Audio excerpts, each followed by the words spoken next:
Assalamualaikum warahmatullahi wabarakatuh. Nama saya Khadijah, biasa dipanggil Dija. Saya salah satu santri di Anaba. Kali ini saya akan menceritakan tentang kisah hijrah saya. Namun sebelum itu, bagi para pemirsa Anaba TV yang ingin berpartisipasi dalam pembinaan mualaf, bisa mendonasikan ke rekening yang sudah tertera di bawah ini.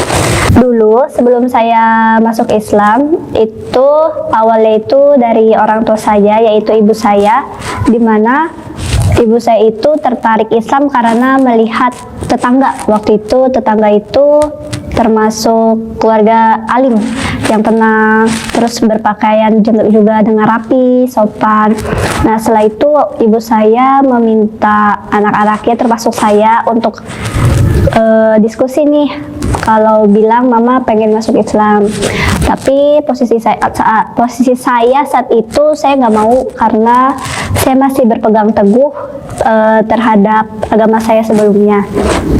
Akhirnya ibu saya pun memutuskan, oh ya udah kalau gitu biar ibu sama adik-adik saya yang masih kecil yang masuk Islam, tetapi saya enggak. Waktu itu posisi ayah saya belum tahu. Berjalannya waktu, akhirnya ibu saya perlahan-lahan memberitahu, dan ayah saya pun ya mungkin karena suami istri jadi ada perdebatan sedikit, dan akhirnya ayah saya memutuskan untuk diminta tolongi dicarikan ustadz untuk menjawab segala pertanyaan dia yang memang membuat dia bingung di agama Islam ini apa bedanya. Akhirnya banyak ustadz yang dicari dan udah banyak yang ketemu, namun dari semua ustadz itu masih belum ada jawaban yang pas dari ustadz itu, jadi belum bisa ngena hatinya papa. Dan gak lama kemudian papa ketemu salah satu ustadz, dia juga termasuk salah satu teman papa. Dan papa nggak tahu kalau waktu itu dia tuh ustadz punya pondok, karena memang waktu itu beliau tidak memberitahukan. Akhirnya setelah tutup toko jam 10 malam, papa pergi ke pondok dia. Dan gak lama kemudian jam 3 pagi tiba-tiba papa pulang, udah pakai sarung, udah pakai peci, dan ternyata papa udah masuk Islam. Cuman posisinya saya itu masih belum terima Islam itu seperti apa. Dan akhirnya papa ternyata udah syahadat. Waktu demi waktu berjalan, jadi setiap ustadz itu datang mengajar ngaji, saya tuh nggak pernah ikut karena saya nggak suka dengernya waktu itu. Akhirnya waktu itu tiba-tiba dipaksa mama katanya harus ikut. Akhirnya saya terpaksa pakai jilbab, terpaksa pakai pakaian yang tertutup. Tapi proses saat saya belajar itu harus nangis dulu, karena kan mikirnya kayak kenapa sih harus dipaksa, kan nggak mau, agama itu kan hak setiap orang. Dan akhirnya lama-kelamaan saya luluhnya karena ustadz itu setiap selesai belajar dia selalu menyelipkan pelajaran-pelajaran dikit, seperti kayak perempuan itu seperti ini, perempuan itu seperti itu. Dan akhirnya saya tertarik, namun saya belum memutuskan untuk masuk Islam karena saya hanya tertarik aja. Dan suatu malam papa pulang dari pondok, papa bilang bahwa kalau berdoa tengah malam itu doanya dikabulin. Akhirnya saya mencoba untuk berdoa, tapi waktu itu masih dengan cara saya berdoa di agama saya sebelumnya. Berdoa saya hanya minta kalau memang Islam ini yang benar, saya tetap bakal masuk ke Islam. Tapi kalau enggak, saya tetap bakal di agama saya sebelumnya sampai saya mati. Dan saya terus berdoa meskipun nggak pakai cara Islam ya, saya berdoa dengan cara saya sendiri. Setelah itu nggak lama kemudian papa saya datang lagi dari pondok, bilang bahwa kalau kita doa subuh plus doa tengah malam itu dikabulin. Tapi posisinya saya nggak tahu kalau itu tuh namanya sholat tahajud sama sholat subuh, jadi cuma tahu doa. Nah, akhirnya beberapa minggu saya lakuin itu non-stop, dan dan saya juga sempat belajar belajar sholat, belajar diam-diam karena waktu itu masih gengsi kalau ketahuan orang tua saya kan. Akhirnya saya belajar, saya doa. Begitu tengah malam waktu itu, biasanya ibu saya setelah ngaji Al-Quran itu nggak pernah ditaruh di ruang tamu, pasti ditaruh di dalam lemari di kamar. Tapi entah malam itu saya ngelihat Al-Quran lagi ada di atas meja. Akhirnya saya memutuskan untuk ambil, bukan saya kepengen tapi kayak tertarik ngelihatnya. Akhirnya saya ambil, dan surah pertama yang saya baca itu Al-Baqarah, dan di surah itu terdapat banyak jawaban yang memang saya pertanyakan di agama saya sebelumnya, namun tidak pernah ada yang bisa menjawab dengan logika. Akhirnya terjawab juga di dalam surah tersebut. Gak lama kemudian ibu saya tiba-tiba minta saya buat mau mondok gak, tapi posisi saya belum tahu kalau masuk Islam itu harus syahadat.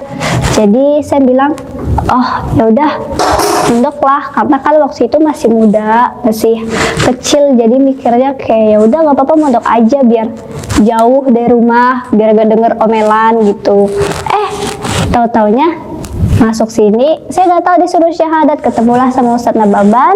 Setelah ketemu sama Ustadz Nababan, ya udah disuruh syahadat. Setelah syahadat, akhirnya saya mondok. Nah, karena makin besar, jadi bagi saya mondok bukan jauh dari orang tua, ya biar bisa belajar agama gitu. Waktu itu saya tentang ketuhanan, karena kan selama ini yang saya pelajari Tuhan itu ya maksudnya bisa ada tiga lah. Mungkin ada beberapa orang di luar sana yang memang nggak setuju karena mungkin beda pemahaman ya sama saya. Cuman kalau misalkan bagi saya, kalau konsep materi seperti itu diajarkan pada anak seumuran saya dulu, bisa dibilang SMP itu bukan umur yang harus diajarkan tentang teologi. Maksudnya kita harus dipaksa berpikir di luar nalar, abis itu dipaksa buat percaya, pokoknya harus percaya, kalau nggak percaya itu salah gitu. Nah, akhirnya waktu itu soal ketuhanan saya baca, dan saya mempertanyakan kenapa kalau di agama saya sebelumnya kok lebih dari satu, kalau di sini kok satu gitu. Sedangkan kan ceritanya sama aja, kayak cerita tentang di sini Bunda Maria, di sini Maryam, sama aja ceritanya. Cuman kenapa tiba-tiba kok bisa jadi tiga, kok di sini satu, dan di situ terjawab. Memang kalau secara logika, kalau misalkan Tuhan kita tiga itu, dunia tuh gak bakal bisa akur. Karena kan kalau misalkan tiga, kalau yang satu mati, siapa satu lagi yang buat itu? Karena kan kalau tiga masing-masing punya tugas dong, masing-masing, nggak mungkin tiga-tiganya tugasnya sama. Jadi kalau misalkan mereka berantem, ya gimana? Kiamat pula nanti di sini kan. Jadinya akhirnya saya memutuskan, oh memang di Islam ini memang lebih ke logika, tapi bukan berarti apa-apa harus pakai logika, tapi masuk akal gitu. Itu aja sih. Bisa dibilang soal tentang nabi itu, kalau di sono kan di agama saya sebelumnya, nabi itu anak Allah. Yang saya pelajari di sini, nabi itu manusia gitu. Mungkin berbeda kali ya ceritanya, cuma menurut saya sama aja, bedanya yang satu agak ada tambahannya, yang satu pas gitu. Kalau mungkin kalau orang-orang di luar sana mungkin kalau lihat video ini pasti bakal marah kali ya, bakal banyak haters lah. Cuman apa yang saya pelajari dan apa yang saya rasakan ya begitu. Jadi nggak ada yang namanya lebih dari 1, 2, 3, 4, itu nggak ada lebih. Logika tuh satu, karena di mana-mana pemimpin itu satu, bukan 3. Kalau misal pemimpin 3, rakyatnya ada beda-beda jenis dong gitu doang sih. Terus sama soal kayak acara-acara kayak acara tahun baru, Imlek gitu, itu yang buat saya, memang kalau saya dulu kan agak pas ngebaca tuh agak sakit hati karena saya pecinta Imlek. Jadi pecinta Imlek, pecinta tahun baru, mungkin kalau orang di luar sana pasti, oh Imlek nih dapat duit gitu, kayak makan-makan banyak ya. Cuman pas saya belajar di Islam, oh ternyata bedanya nggak boleh, itu tuh adat-adat Yunani sana, takutnya menjerumuskan kita ke hal-hal yang syirik. Jadi lebih baik dijauhin aja kalau nggak mau kena dampaknya gitu. Nyaman di Islam itu pakaian. Mungkin kalau saya masuk Islam, setelah pas saya masuk Islam, saya merasa bukan, kan nama saya Teresa, jadi saya bukan hidup sebagai seorang Teresa. Jadi sebagai jati diri baru dengan panggilan Khadijah. Kadang awal-awal baru dikasih nama gitu, orang manggil Khadijah, saya tuh nggak nengok karena saya lupa nama saya Khadijah. Saya cuma tahu nama saya Teresa. Habis itu pertama kali ikut Lebaran. Biasanya kan kalau ngeliat orang dulu cuma bisa ngeliat orang Lebaran, cuma bisa ngeliat orang kurban, terus nggak kerasa kan. Sekarang udah bener-bener ngerasain namanya Lebaran. Dan yang bikin saya nyaman itu awalnya pakaian. Saya kan masuk Islam, sebelum masuk Islam saya udah pakai jilbab gitu. Cuman kan waktu itu jilbabnya masih ya seperti apa ya, jilbab ibu-ibu ke pasar, tau kan. Yang penting saya cuma tahu, oh pakai jilbab, Islam itu pakai jilbab, cuman belum syahadat gitu. Saya nyaman aja, kayak lebih tertutup, lebih nyaman gitu. Mungkin orang-orang kayak saya kalau ketemu teman saya kan, waktu itu saya pergi ke rumah teman saya, terus ya sahabat saya udah 6 tahun dah kayak saudara, terus dia pengen nyoba pakai jilbab. Coba dong dibuka jilbabnya, gue pengen pakai nih, karena pengen ngerasain rasanya jadi orang Islam 5 menit. Ya udahlah saya pakai ini tuh kan, pakai. Dia ngerasa kayak, kok panas ya, kok lu betah ya, kok gue ngeliat lu tuh pakai tuh tidur aja bisa pakai jilbab. Kayak sebenarnya awal-awal itu emang panas, gerah, mungkin gatel, apalagi kalau misalkan bagi kalian perempuan yang suka pakai ciput dalaman jilbab itu, kalau nggak pakai jilbab tuh kayak orang sakit kanker, botak. Jadi kayak pengen ketawa kalau ngelihat kaca, karena kalau pakai ciput tuh kayak orang penyakit kanker stadium 4, nggak boleh kelihatan kayak botak. Tapi nanti lama kelamaan kalau nggak pakai ciput tuh kayak risih, kayak kalau nggak pakai ciput, karena kalau pakai jilbab kan licin ya.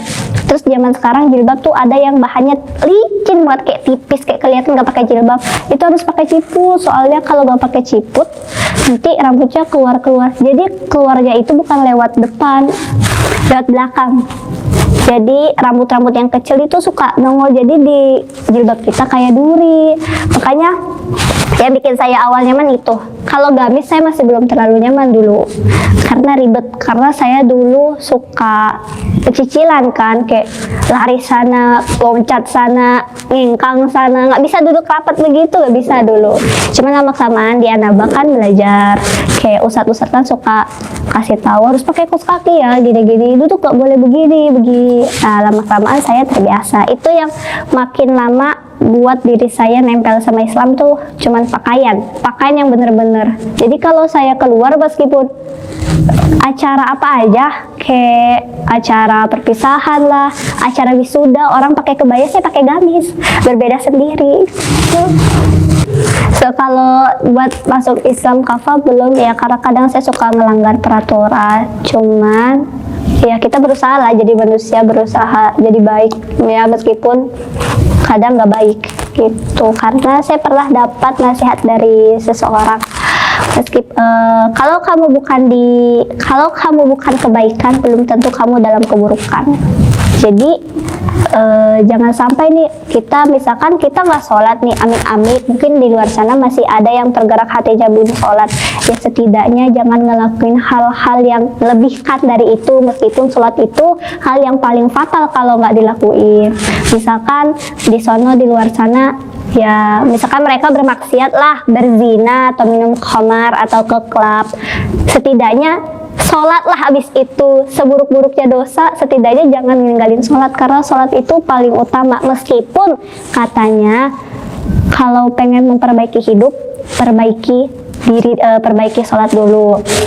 Terus kalau ada yang nanya, udah saya udah sholat 5 kali sehari, sholat duha iya, sholat ini iya, tapi kok saya masih bawahnya pengen ngerokok ya, bawahnya pengen ngedugem ya.